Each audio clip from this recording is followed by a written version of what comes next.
Belum punya kantor layanan di Indonesia, Kementerian Kesehatan sudah menguji cobakan layanan internet berbasis satelit milik Elon Musk Starlink. Bagaimana prospek ke depan termasuk daya dukungnya terhadap digitalisasi termasuk perekonomian? Kita akan bahas bersama Direktur Jenderal Informasi dan Komunikasi Publik Kominfo, Usman Kansong. Pak Usman, selamat malam. Selamat malam.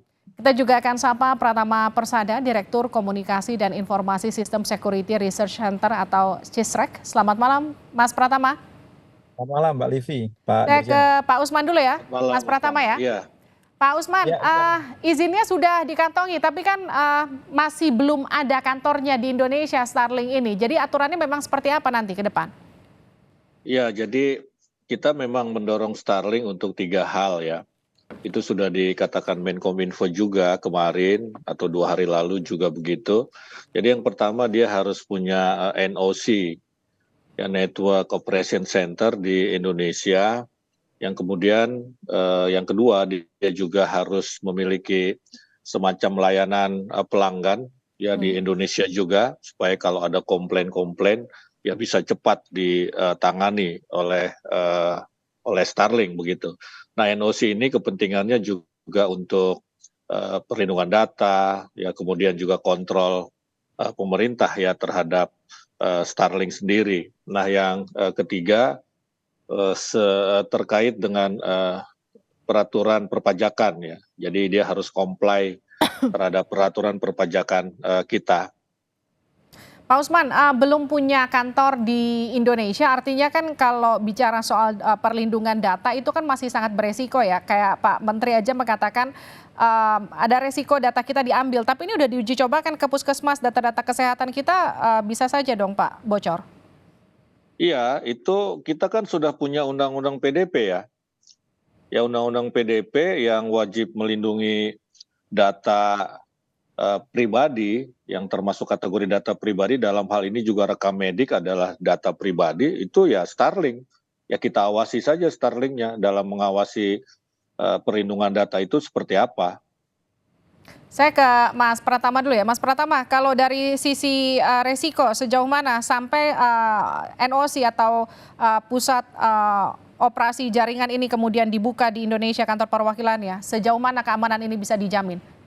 Ya gini, yang pertama adalah Starlink ini menjadi 2 sisi mata uang ya. Yang pertama adalah ini sangat membantu masyarakat ketika mereka tidak dapat koneksi karena pemerintah masih belum bisa memberikan akses koneksi kepada seluruh masyarakat Indonesia, sehingga ini sebenarnya adalah titik harapan mereka bisa mendapatkan layanan seperti saudara-saudaranya yang ada di kota besar.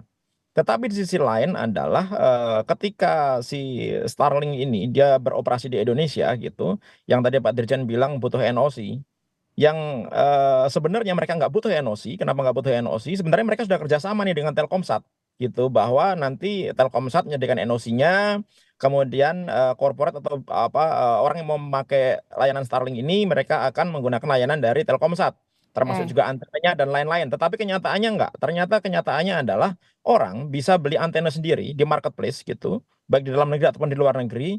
Kemudian dia bisa langganan sendiri, sehingga mereka bisa akses secara independen ke satelit Starlink. Jadi yang bisa memaksa mereka adalah aturan yang mungkin gitu oleh Starlink bisa dilakukan atau bisa tidak.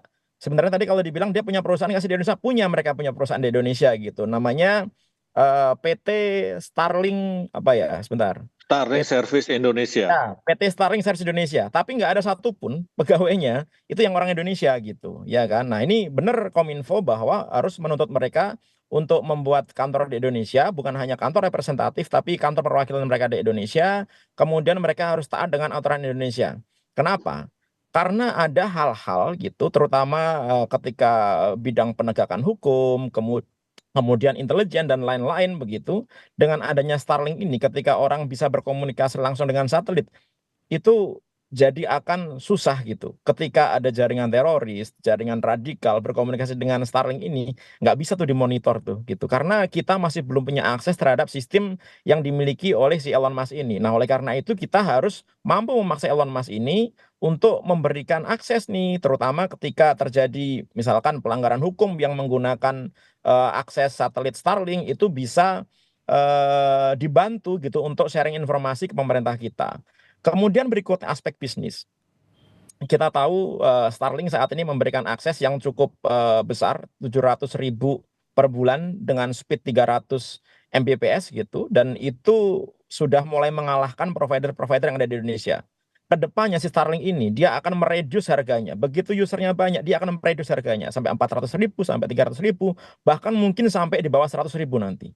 Bayangkan kalau akses internet cepat ini harganya di bawah harga operator saat ini gitu. Bagaimana nasibnya para penyelenggara telekomunikasi yang ada di Indonesia? Mati Oke. semuanya.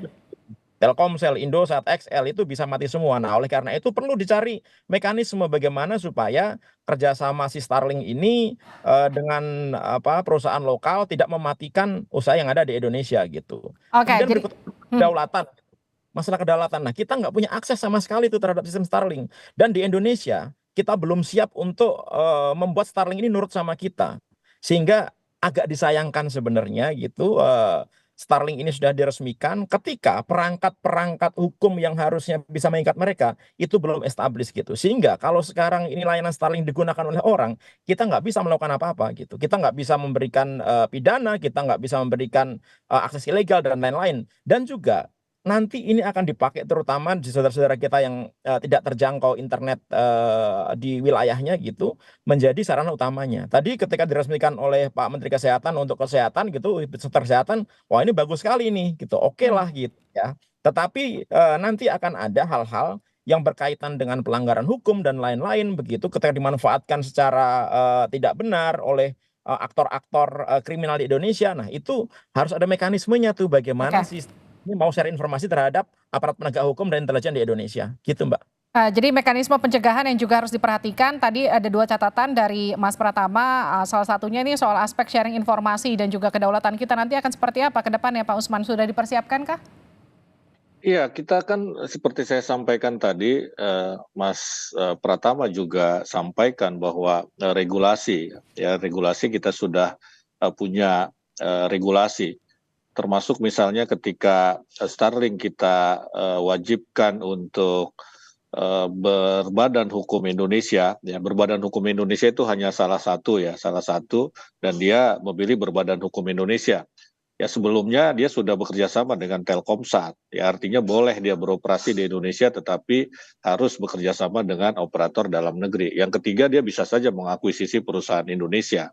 Nah dengan demikian maka kalau dia sudah berbadan hukum Indonesia, kontrolnya kan akan lebih mudah dan itu memang aturan harus seperti itu begitu. Nah kemudian terkait dengan perlindungan data, ya kita sudah punya undang-undang perlindungan data pribadi, artinya regulasi ya tinggal kemudian kita penegakan hukumnya seperti apa. Nah kemudian dari sisi teknis ya, dari sisi teknologi juga dengan membangun NOC di dalam negeri di Indonesia, tentu ini kan bagian dari pendekatan teknologi dalam mengontrol perusahaan lain ya, perusahaan asing yang kemudian berbadan hukum Indonesia ini ya untuk ya bagaimana dia supaya comply begitu dengan Oke. segala peraturan perundang-undangan yang ada di Indonesia.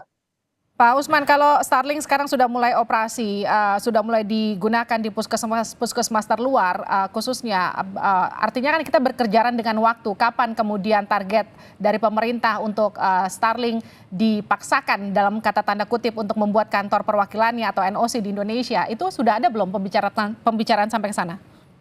Iya, saya kira sudah ada ya dengan Direktorat Jenderal Penyelenggaraan Pos dan Informatika, ya sudah ada itu. Ya memang itu sesuatu yang harus dilakukan. Termasuk juga tadi disebutkan tenaga kerja.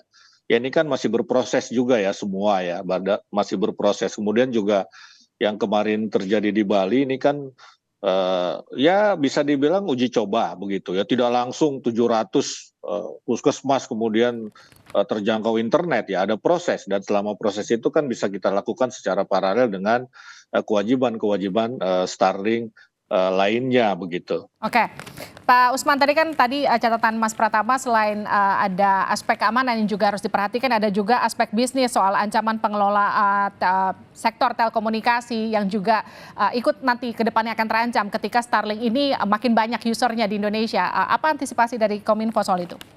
Ya, tentu kita akan mengatur ya kompetisinya ya, bahkan kita dorong untuk berkolaborasi. Ya misalnya sebagaimana Starlink berkolaborasi dengan Telkomsat dan APJI ya Asosiasi Penyelenggara Jasa Internet Indonesia juga sudah menjajaki kolaborasi atau kerjasama dengan Starlink. Jadi mengubah kompetisi menjadi kolaborasi itu salah satu jalan juga. Yang lain tentu pemerintah akan mengatur kompetisinya supaya tidak istilahnya ya kompetisi sempurna ya, sehingga harus ada yang tutup ya, zero sum game begitu. Ini kita atur sedemikian rupa supaya kompetisinya ini justru akan berdampak positif kepada masyarakat dengan meningkatnya pelayanan begitu. Baik. Ini catatan terakhir dari Mas Pratama. Kita sambut baik kehadiran Starlink di Indonesia, tapi pasti ada faktor resiko yang juga harus diantisipasi oleh pemerintah, Mas Pratama. Selain tadi catatan Mas Pratama soal aspek keamanan dan juga aspek bisnis, ada lagi kah catatan untuk pemerintah ke depan? Tadi yang disampaikan Pak Dirjen memang idealnya seperti itu ya gitu. Tetapi masalahnya ini nggak ideal gitu. Jadi ketika si Starlink ini bekerja sama dengan Telkomsat begitu, yang harusnya nanti memanfaatkan backhaul dari Telkomsat, sampai saat ini ternyata nggak terwujud gitu. Sudah ada tuh MOU mereka dengan Telkomsat. Yang kedua, harusnya di Indonesia ketika masyarakat kita mau terkoneksi ke Starlink menggunakan infrastruktur dari Telkomsat, ternyata nggak bisa dibatasi tuh. Mereka bisa membeli perangkat sendiri bukan dari Telkomsat sehingga tidak bisa dibatasi IP-nya dan lain-lain, dan mereka bisa langsung terkoneksi ke Starlink. Ya. Sudah langsung dengan Telkomsat, dan mereka menyadari bahwa ini banyak celah yang membuat mereka sebenarnya rugi. Kemudian yang ketiga, bahwa sistem Starlink ini dia nggak butuh stasiun bumi sebenarnya, bukan stasiun, dia nggak butuh NOC. Gitu. Kenapa? Karena sistem Starlink ini dia menghubungkan antara satelit menggunakan laser. Jaraknya sekitar 5.400 km pakai laser gitu, menembus atmosfer, dan dia speednya sampai 100 GB per second. Artinya apa? Nggak pakai Telkomsat pun mereka tetap bisa beroperasi gitu. Nah, oleh karena itu kenapa ini harus diatur, harus ada regulasi. Yang penting bagaimana regulasi itu bisa ditaati oleh mereka. Nah, nanti tinggal cari tuh triksnya tuh Pak Dirjen gitu, Pak Menteri gitu, bagaimana supaya si Elon Musk ini dia mau ngikutin aturan yang ada di Indonesia. Karena kalau enggak, dia nggak butuh sebenarnya di Indonesia gitu, karena mereka bisa beroperasi mandiri tanpa butuh struktur infrastruktur yang dibangun di Indonesia gitu, Mbak. Oke, jadi catatannya soal mengatur regulasi ke depannya, karena kan sekarang sudah mulai beroperasi. Tapi nanti kita akan bahas itu lagi. Mohon maaf waktu kita terbatas, Mas Pratama, Pak Usman, terima kasih atas waktunya sudah berbincang bersama kami di Sapa Indonesia Malam. Tadi ada beberapa catatan yang memang nanti harus dipercepat oleh Kominfo ke depannya. Terima kasih.